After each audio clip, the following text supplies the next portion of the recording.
Të dashur delegat në këtë sallë dhe demokrate të kësaj salle. Të nderuar demokrat e demokrate kudo që t'jeni nëpër Shqipëri. Në pak muaj në mesin tuaj kam patur fatin të jetoj një nga kohët më të rëndësishme të jetës sime, atë të njohjes nga afër të zemrekut të demokracisë, të cilin padyshim e kurdis liria e qenies suaj të admirueshme demokrate. Ju përulem me mirënjohje. Por në këta muaj më është dashur të përjetoj bashkë me ju edhe dyshembje të thella në ngrajinën tonë 30 vjeçare demokratike. Atë të efektit të kodit zgjedhor në zgjedhjet parlamentare të 25 prillit të këtij viti, nga përçarja prej zbatimit të cilit në bazë ende nuk kemi shleruar mes nesh. Dhe atë të kodit kanonor ndaj shpalljes non grata nga Departamenti i Shtetit të ish liderit ton historik, nga efekti të cilit sot duket sikur thuaj se jemi dy palë armike në thonjza.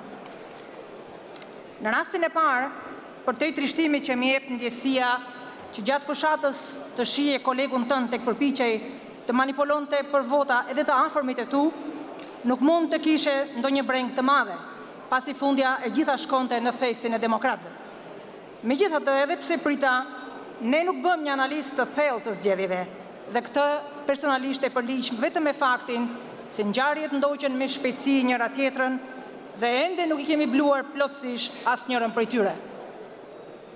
Në rastin e dytë, në ngjarjet që ndoqën në shpalljen non grata të zotit Berisha, u thirrën në skenë ose nxituan të ngjiten në skenë njerëz të caktuar me qëllimin e vetëm për të ndërtuar një fushat linçimi ndaj pjesës tjetër të demokratëve sipas ndarjes që bën ata, me një fjalor antidemokratik, pse jo edhe antinjerëzor.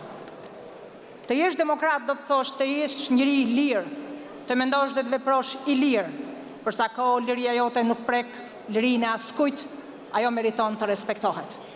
Vetëm pse kam guxuar të them të vërtetën time, atë që unë besoj, se kjo parti duhet shoh përpara dhe pas një ekuivok të këtë qasjen euroatlantike, kam qenë përjaftë të tëra në një rebesh akut, fyrjesh, poshtrimesh, lëndimesh, deri dhe kërcënime.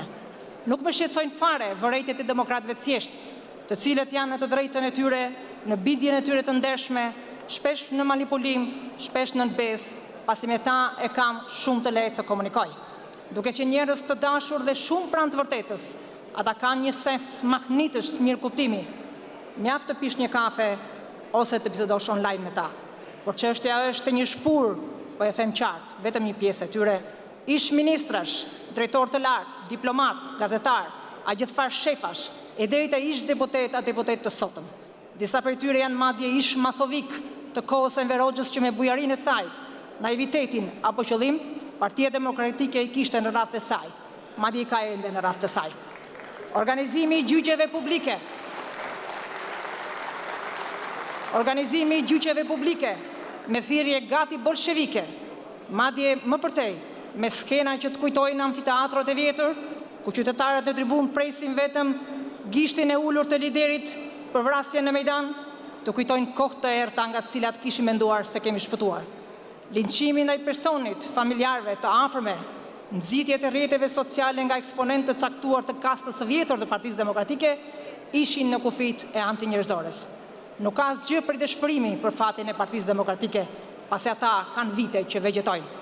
Nuk është dëshpërim, se dëshpërimi të bën njerëzor, por një urrejtje që nuk do ta kisha besuar, po të mos e kisha njohur dhe prekur vetë. Deri ku shkon demokrati? Deri ku shkon njeriu? Për ta, Partia Demokratike në pushtet u jep mirazhin e majmërisë, vilat, honoraret e borderove, tenderat, krekosjen, garderobën e shtrenjtë, udhëtimet e superpaguara dhe natyrisht ka nevojë të ecin drejt atij mirazhi, edhe pse ende nuk e kanë kuptuar se kanë kthyer Partinë Demokratike në shkretir qoftë me heshtjen e tyre. Janë ata që qysh për vitin 2013, kur PD doli në opozit, nuk bën asnjë ditë opozit.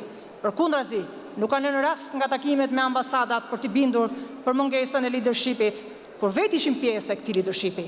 Në këtë rast, nuk kanë lënë rast fshehur ose hapur për të përfshirë në anatemimin ndër më të egrit në historinë e politikës 30 vjeçare që qeveria i bënte leadershipit ton, madje disa edhe flirtuan me pushtetin, duke dëmtuar rënd kauzën e opozitës. A është ky demokrati? Ata mbase me gjithë drejtën e tyre dhe lirinë e tyre, kanë gjithë drejtën e tyre të kërkojnë që PD të përmirësohet. Edhe të kërkojnë dorëheqjen e zotit Basha. Por çështja është se nuk zgjodhen rrugë demokratike ta bënin këtë as kohën, as vendin.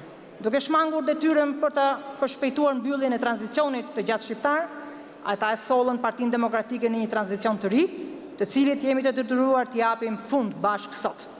Partia është shtre e madhe, është shtëpi, është familje, dhe ajo nuk përdoret vetëm për të pasuruar, për privilegje dhe për të krekosur, dhe pastaj të braktisësh e të mos japësh kurrë llogari, madje duke kërkuar prej saj të mbolojë me gjethe fiku zullumin tënd.